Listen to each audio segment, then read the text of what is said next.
بسم اللہ الرحمن الرحیم۔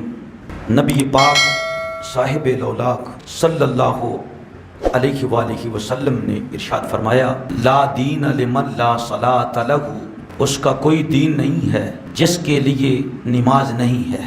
اور فرمایا انما موضع الصلاۃ من الدین، کہ دین میں نماز کا وہ مقام ہے، موضع الرأس من الجسد، جیسا سر کا مقام جسم میں ہوتا ہے۔ اگر سر نہیں تو جسم نہیں، نماز نہیں تو دین نہیں۔ اگر کوئی قوم نماز کا انکار کر دیتی ہے تو ایسی قوم کے خلاف جہاد کرنا لازم آتا ہے۔ حضور نبی کریم صلی اللہ علیہ وسلم نے ارشاد فرمایا، جس نے 5 وقت کی نماز ادا کی خشوع و خضوع کے ساتھ، اللہ وعدہ فرماتا ہے کہ ایسے بندے کو اللہ بخش دے گا۔ اور فرمایا کہ من لم یفعل، جس نے 5 وقت کی نماز ادا نہ کی، فلیس لہ علی اللہ عہد، تو اللہ کا اس کے ساتھ کوئی عہد پیمان نہیں ہے، وعدہ نہیں ہے۔ ان شاء غفر لہ و ان شاء عذبہ، اللہ چاہے تو اس کو معاف کر دے، بخش دے، اور چاہے تو اللہ تعالیٰ اسے عذاب میں مبتلا فرما دے۔ اس کو امام احمد نے، ابو داود نے، امام مالک نے اور امام نسائی نے نقل کیا ہے۔ میرے عزیز دوستو، حضور سید عالم فخر موجودات صلی اللہ تعالی علیہ وآلہ وسلم سرکار نے ارشاد فرمایا کہ العہد الذی بیننا وبینہم الصلاۃ فمن ترکہا فقد کفر۔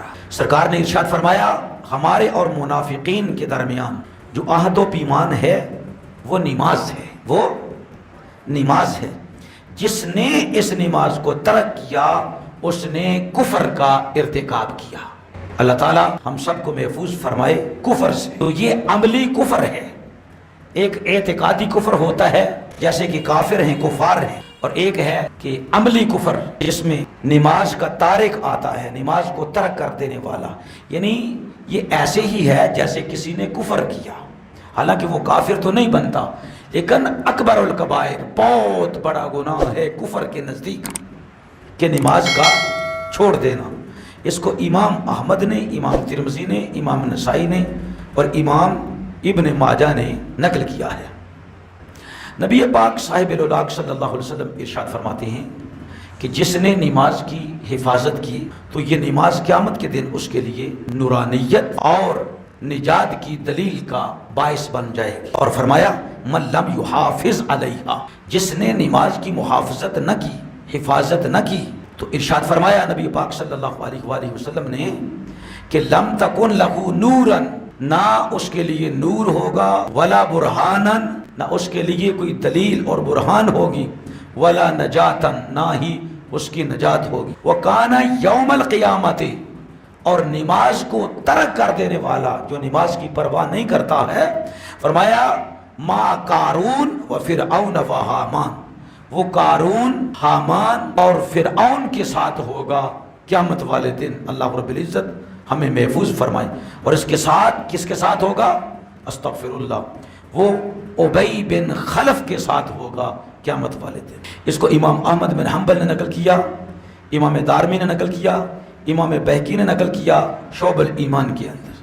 پھر نبی پاک صلی اللہ تعالی علیہ وآلہ وسلم نے ارشاد فرمایا، کان اصحاب رسول اللہ صلی اللہ علیہ وسلم لا یرون شیئا من الاعمال ترکہ کفر غیر الصلاۃ، کہ نبی پاک علیہ السلام کے صحابہ کسی کام کو بھی کفر نہ سمجھتے تھے، ہاں نماز چھوڑ دینے کو وہ کفر جانتے تھے، اس کے علاوہ کسی اور کام کو کفر نہ جانتے تھے۔ اس کو امام ترمذی رحمۃ اللہ علیہ نے نقل کیا ہے۔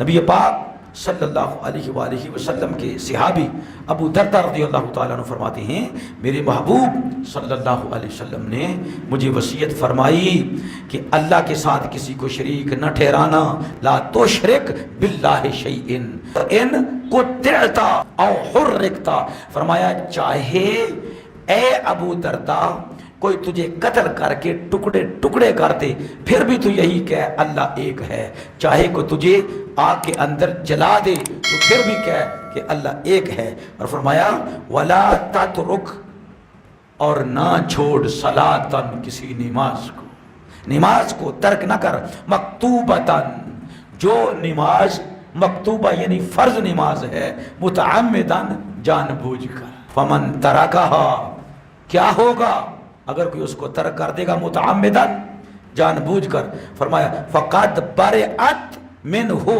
الذمۃ، اسلام کا ذمہ اس سے بری ہو جاتا ہے، جا تو اس سے اسلام کا سایہ الگ ہو گیا ہے۔ اور فرمایا ولا تشرب الخمر، اور فرمایا کہ شراب کو نہ منہ لگانا، شراب نہ پینا، فإنها مفتاح کل شر، اس لیے کہ وہ ہر برائی کی چابی ہے۔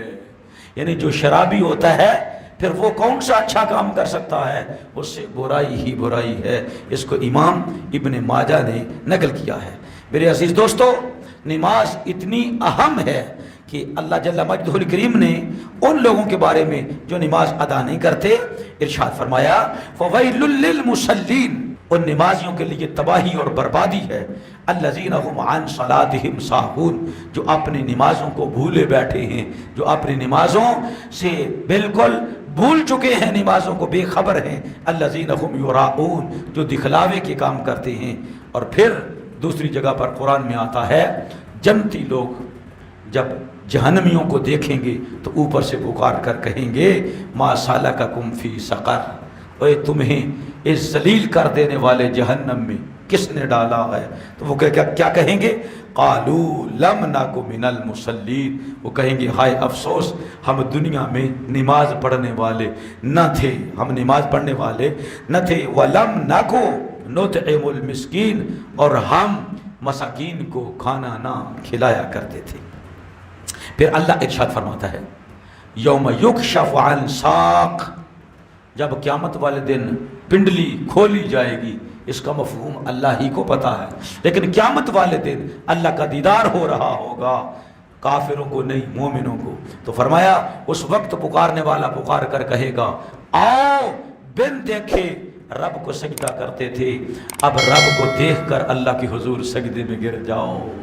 الحمدللہ ہم انشاءاللہ اس دن اللہ کی حضور سجدہ ریز ہو جائیں گے، لیکن کچھ لوگ ایسے ہوں گے، اللہ ارشاد فرماتا ہے، فرمایا وَيُدْعَوْنَ إِلَى السُّجُودِ فَلَا يَسْتَطِيعُونَ، کچھ لوگ ایسے ہوں گے وہ جھکنا چاہیں گے لیکن جھک نہیں سکیں گے، یعنی دھات کی تہ ان کی کمر پر چڑھا دی جائے گی۔ خاشعتاً ابصارہم، ان کی آنکھیں شرمندگی کے مارے ذلت و رسوائی اور خاری میں ہوں گی، جھکی ہوئی ہوں گی، ترحقہم ذلہ، رسوائی ذلت ان پر چڑھ رہی ہوگی، وقد کانوا یدعون الی السجود، رب فرماتا ہے ان کو پہلے نماز کے لیے بلایا جاتا تھا یا نہیں؟